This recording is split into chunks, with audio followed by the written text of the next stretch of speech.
ఒక మ్యాజిస్ట్రేట్ గారు జీవితకాలంలో నిజాయితీగా పనిచేయాలంటే ఆయన రిటైర్ అయిన తర్వాత బా ఎలాంటి లోటు ఉండకుండా చూడాలి. అలాగే న్యాయమూర్తిగా ఏ ఒక్కళ్ళు పనిచేసినా రిటైర్ అయిన తర్వాత వాళ్ళు కంఫర్టబుల్గా ఉండేటటువంటి విధంగా ఉండాలి. న్యాయం దారి తప్పితే అన్యాయం జరుగుతుంది. అలాగే న్యాయం బాధ్యతగా ఉండాలంటే వాళ్ళకి తగినటువంటి గౌరవం ఉండాలి. ఇది ఏ ప్రభుత్వమైనా గుర్తుపెట్టుకోవాల్సినటువంటి అంశం.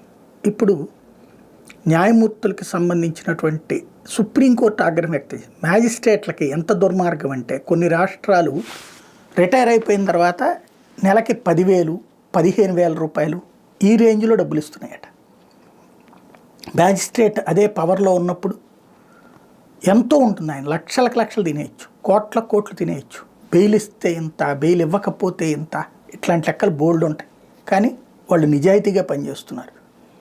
ఆ నిజాయితీకి మనం చెల్లిస్తున్న మూల్యం ఏంటి అంటే వాళ్ళని ఆ తర్వాతన సామాన్యమైనటువంటి ప్రభుత్వ ఉద్యోగి కంటే దారుణమైన పరిస్థితుల్లో చూస్తున్నటువంటిది.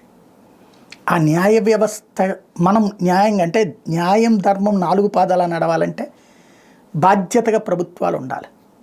చంద్రబాబు గారు అట్లాంటి విషయాల్లో సీరియస్గా దృష్టి సారించాల్సిన అవసరం ఉంది.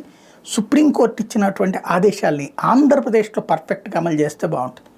మ్యాజిస్ట్రేట్లకి రిటైర్మెంట్ బెనిఫిట్స్ని ఎక్కువ చేయాల్సిన అవసరం ఉంది. డబుల్ చేసినా తప్పు లేదు వాళ్ళకి, త్రిబుల్ చేసినా తప్పు లేదు వాళ్ళకి. భారం అనుకోవద్దు. ఎందుకంటే ఏ నిజంగా నిజాయితీగా సొసైటీకి చేసినట్టు ఇప్పుడు లంచాలకి తినేది ప్రభుత్వ ఉద్యోగులు లంచాలు తిని చివరికి ఆస్తులు కూడగట్టుకున్నటువంటి వాళ్ళకు కూడా మనం పెన్షన్లు గట్టిగానే ఇస్తున్నాం. అదే వీళ్ళు నిజాయితీగా పనిచేసినందుకు ప్రతిఫలంగా వాళ్ళని శిక్షించకూడదు.